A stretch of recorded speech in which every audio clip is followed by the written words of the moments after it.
যে Facebook, TikTok এবং ইউটিউবের পরিবর্তে অন্য কোনো একটা অ্যাপস তৈরি করা। আসসালামু আলাইকুম। আমার দেশ এবং দেশের বাইরের যত বন্ধু বান্ধব আছেন সবাইকে আমার পক্ষ থেকে অনেক দোয়া এবং ভালোবাসা। আজকে কিছুগুলা কথা আসলে না বললে আসলে পারা যায় না। তো এই জায়গায় একটা কথা বলি যে ফেসবুক অ্যাপসটা মূলত তৈরি করছে মার্ক জুকারবার্গ। অনেক কষ্ট কইরা, অনেক সুন্দর কইরা, অনেক যত্ন কইরা তৈরি করছে। তো অ্যাপসটা কিন্তু সামাজিক যোগাযোগ মাধ্যমের মাঝে আরো অনেক আগে থেকে কিন্তু ফেভারিট, মানে সবার কাছে প্রিয় একটা জিনিস। ঠিক আছে? তো আজকে ফেসবুক অ্যাপস এর বিষয়ে কিছু কথা বলবো।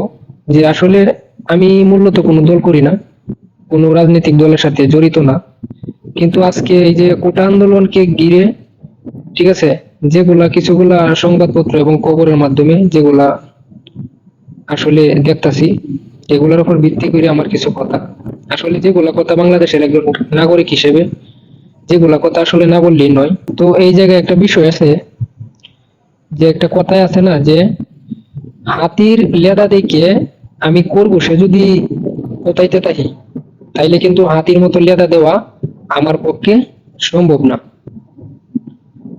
তো এই জায়গায় সবচেয়ে গুরুত্বপূর্ণ বিষয় হয়েছে যে আমি আসলে কথাটা এই জন্যই কইছি, যে বাংলাদেশের তথ্য প্রযুক্তি মন্ত্রী জুনায়েদ আহমেদ পলক, সে কিন্তু মূলত বাংলাদেশের পুরো নেটওয়ার্কটা সে কন্ট্রোল করে, তার অনুমতিতে চলে।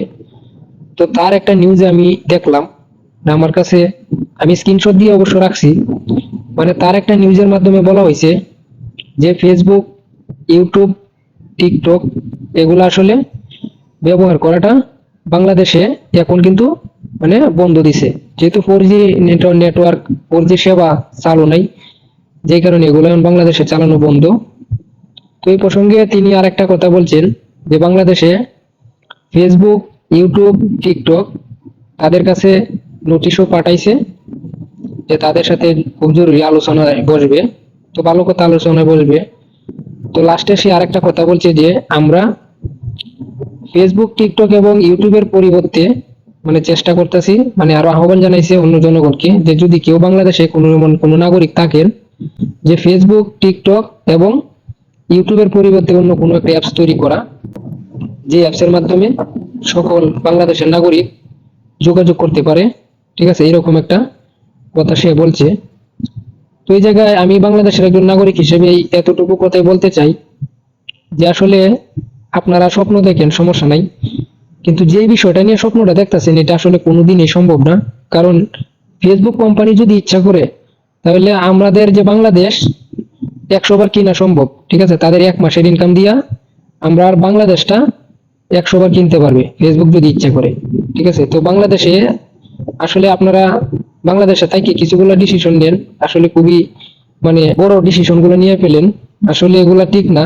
কারণ ফেসবুকের সাথে আসলে টক্কর দিয়ে যেটা নিয়ে পারবেন না, এটা নিয়ে আসলে কথা বলা ঠিক না।